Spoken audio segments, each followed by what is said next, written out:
میرے پیارے دوستو، آج ہم اپنے جسم کے سب سے اہم حصہ کے بارے میں بات کریں گے، یعنی ہماری زبان۔ کلام میں لکھا ہے کہ اگر کوئی شخص اپنی زبان پر قابو پا لے تو وہ اپنی پوری شخصیت پر قابو پا سکتا ہے۔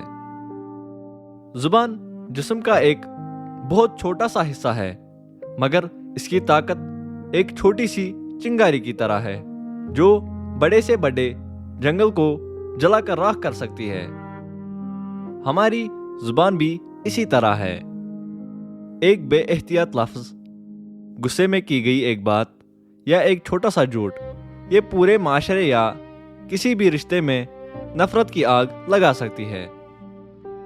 یہ ایک بڑے جہاز کے چھوٹی سی پتوار کی طرح ہے جو جہاز کا رخ بدلتا ہے۔ اسی طرح ہماری زبان بھی ہماری زندگی کا رخ بدل دیتی ہے۔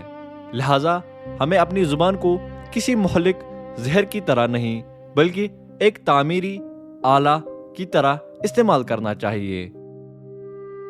خدا کا کلام بتاتا ہے کہ ایک ہی چشمے سے میٹھا اور کڑوا پانی نہیں نکل سکتا، یہ ناممکن ہے۔ یہی اصول ہماری شخصیت پر بھی لاگو ہوتا ہے۔ ہم ایک ہی زبان سے اچھے اخلاقی دعوے کرتے ہیں اور پھر اسی زبان سے دوسروں کی عیب جوئی کرتے ہیں۔ خدا کا کلام بتاتا ہے کہ ایسا نہیں ہونا چاہیے۔